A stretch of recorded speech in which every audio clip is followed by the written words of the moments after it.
Bonjour, quels sont les impacts du GDPR et quels sont les engagements de Microsoft pour répondre à cette problématique? C'est le sujet de l'interview du jour. Nous sommes avec Bernard Ourganlian, c'est le directeur technique et sécurité de Microsoft France. Bernard Ourganlian, bonjour. Bonjour. Alors la première question, elle est très simple. Remettons les choses dans le contexte. Le GDPR, qu'est-ce que c'est? Alors le GDPR, d'abord ça veut dire quoi? C'est le règlement général pour la protection des données personnelles.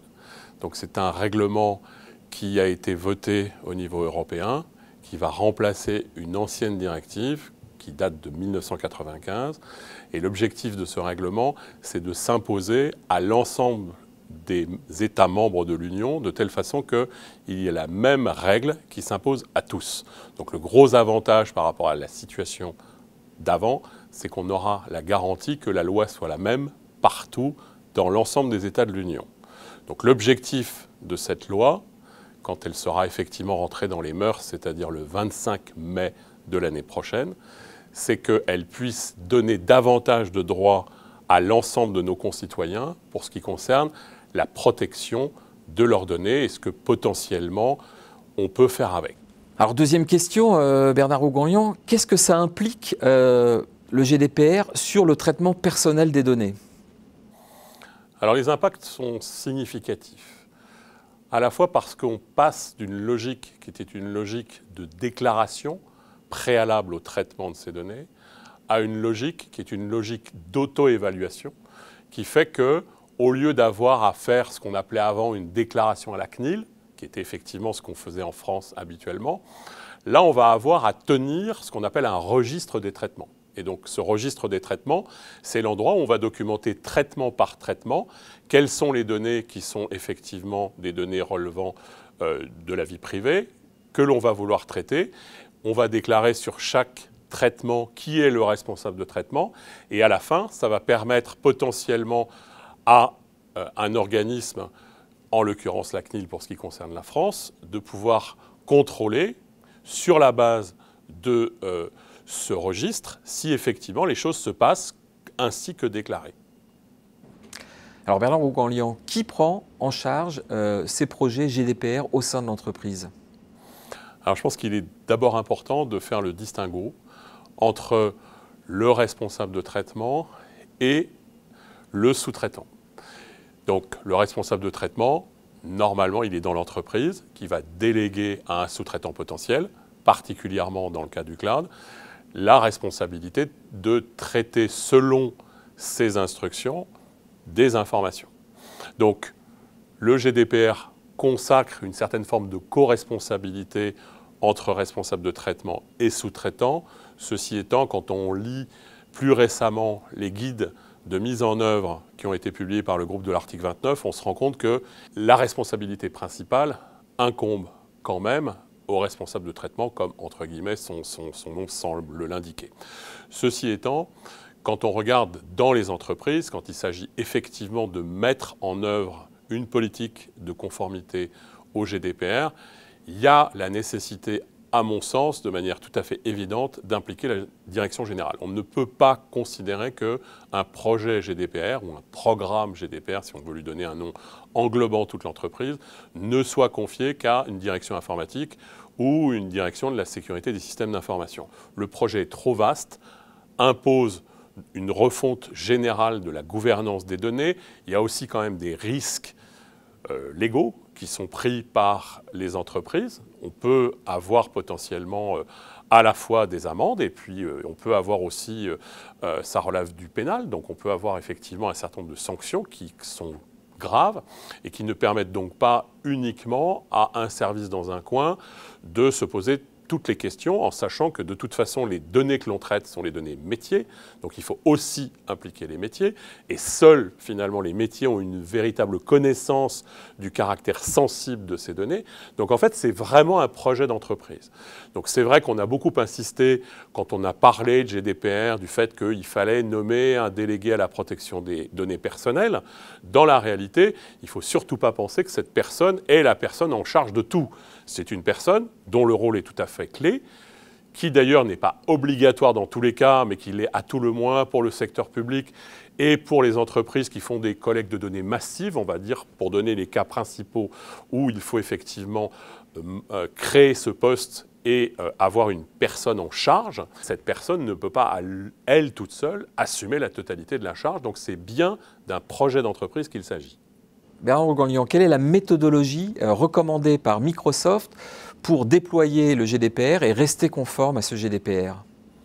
Vous avez raison d'insister sur la méthodologie parce que clairement, la méthodologie, c'est probablement 80% de l'énergie à déployer sur un projet GDPR. Donc la GDPR, ça n'est pas que de la technologie, c'est beaucoup de méthodologie. Donc cette méthodologie, elle a été consacrée par une norme ISO en matière de sécurité qui s'appelle la norme ISO 20005, dont l'objectif est de décrire de manière très simple comment on met en œuvre un projet de sécurité. Cette façon de faire s'applique parfaitement au contexte du GDPR. Et donc on a 4 étapes principales que les anglo-saxons nomment PDCA, Plan, Do, Check, Act. Donc la première étape, c'est une étape de planification. Donc pendant cette étape, on a pas mal de choses à faire, comme par exemple nommer ce fameux délégué à la protection des données dont on parlait tout à l'heure, définir la structure organisationnelle qui va permettre de conduire le programme GDPR, définir les outils, définir le programme et son périmètre, définir un cadre d'analyse d'impact pour essayer effectivement d'évaluer quel est l'impact selon le type de données que l'on va manipuler de tel ou tel traitement en matière de respect de la vie privée. On va donc devoir cartographier l'ensemble des traitements de données personnelles, puisque c'est à travers cette cartographie qu'on va commencer à peupler le fameux registre dont je parlais tout à l'heure. Donc d'une manière générale, pendant cette phase, on va avoir à planifier tout le travail qui va devoir ensuite être décliné pendant les phases qui vont suivre. Donc je vais revenir aux phases qui vont suivre, mais je voudrais préciser que cet ensemble PDCA, il faut le voir comme étant une roue circulaire, c'est-à-dire qu'en fait, on ne va pas s'arrêter en disant « j'ai fini ». Le GDPR, il faut l'inscrire dans la durée, dans sa mise en œuvre dans l'entreprise, c'est-à-dire qu'on va commencer par traiter un périmètre, on va éventuellement étendre ce périmètre à un périmètre plus large, on va peut-être raffiner les contrôles que l'on va mettre en place, et on va donc inscrire cette logique de programme GDPR dans une logique d'amélioration continue. Donc il ne faut surtout pas penser qu'une fois que j'ai fait PDCA, j'ai fini. En fait, on va recommencer PDCA à nouveau jusqu'à finalement, jusqu'à jamais, puisque de toute façon, on va toujours continuer à s'améliorer quoi qu'il arrive. Et il va y avoir des nouveaux traitements qui vont rentrer dans le système d'information, donc il va falloir à nouveau les englober, etc., etc. Donc première phase, planifier. Deuxième phase, mettre en œuvre. Donc mettre en œuvre, ça veut dire essentiellement qu'on va devoir de manière concrète gouverner la façon dont on va gérer les données personnelles, dont on va y accéder, dont on va les utiliser. Le GDPR va consacrer quelque chose qui existe déjà dans le droit français, qui est la notion de droit à l'oubli. Ce droit à l'oubli veut dire que les données vont potentiellement mourir.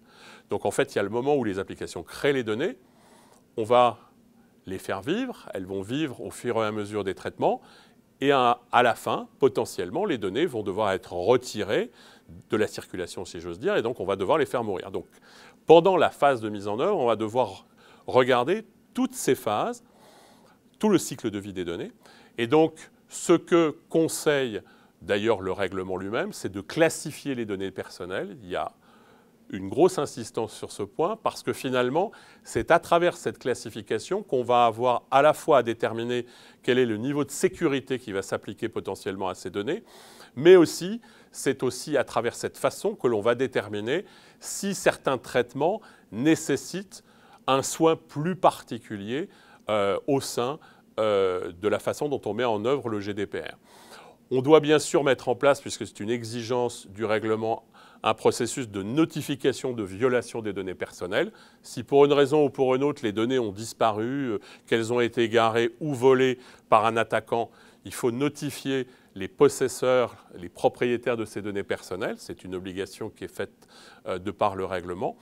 Et d'une manière générale, on conseille aussi, c'est quelque chose sur lequel le règlement insiste, sur l'amélioration de la prise de conscience de ce qui doit se passer en interne, puisque on parle d'un projet d'entreprise, donc chaque collaborateur est concerné par le respect de la vie privée et de la vie de ses données personnelles. Troisième étape maintenant, la phase dite de vérification. Donc pendant cette phase, on va en fait suivre de manière particulière les données dont on considère qu'elles présentent un risque élevé. Et on va d'une façon générale s'assurer qu'on a une trajectoire de mise en conformité avec le GDPR qui va permettre, si possible, d'arriver en temps et en heure, donc au 25 mai fatidique 2018, pour effectivement être conforme.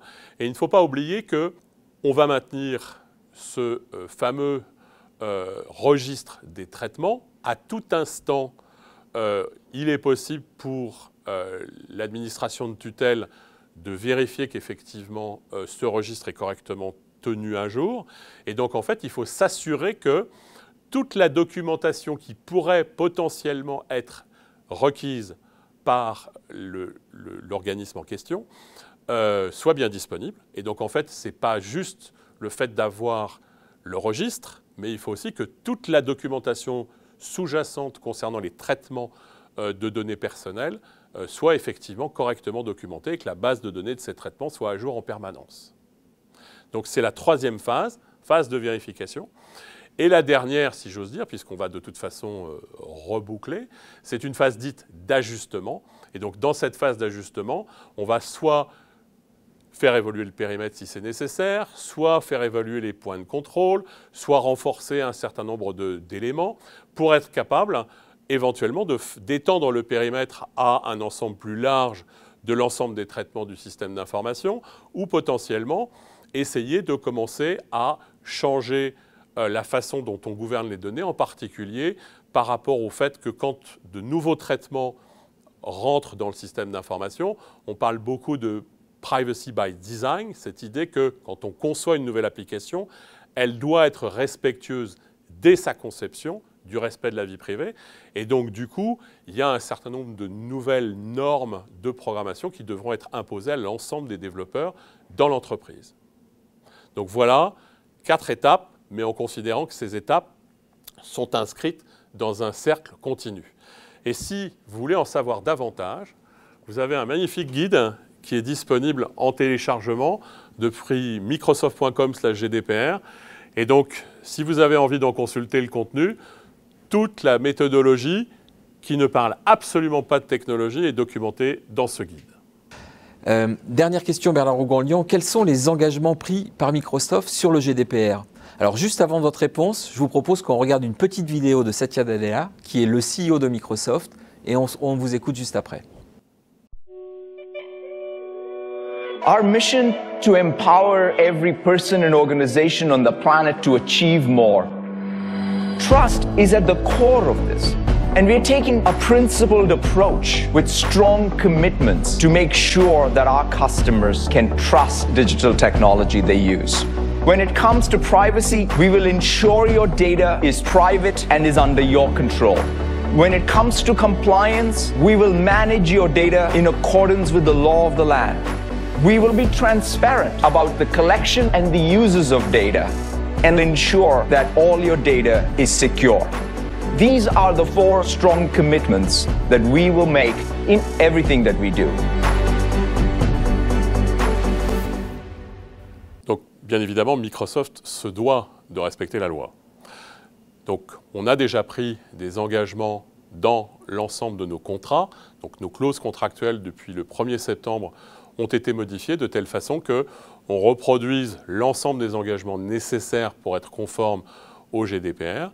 Et donc Microsoft, en tant que potentiel sous-traitant, en particulier dans le domaine du cloud, pour le compte de ses clients, ne considère pas que le client doit être laissé tout seul en tant que responsable de traitement. On est évidemment là pour l'accompagner, ce qui veut dire que non seulement on va s'engager dans nos contrats à être conforme au règlement, mais par ailleurs, on va partager avec nos clients l'ensemble de nos pratiques, puisque nous aussi, on a eu besoin de se transformer pour être conforme au GDPR. Et donc, en fait, on est dans une logique, d'où l'écriture du livre blanc que j'ai présenté à l'instant, à partager avec nos clients tout ce que l'on a dû faire, la façon dont on a dû comprendre le GDPR et ses engagements, et comment nous-mêmes, on l'a mis en œuvre. Donc, évidemment, nos clients ne seront pas laissés tout seuls. On les accompagnera au quotidien, en sachant que de notre côté, bien sûr, c'est la moindre des choses, on s'engage à être conforme. Bernard Ourganlian, merci. Voilà, c'est la fin de cette interview. Vous pouvez retrouver toutes les informations relatives au GDPR et aux engagements de Microsoft sur cette problématique, sur les liens qui s'affichent sur cet écran. Merci de nous avoir suivis. Au revoir.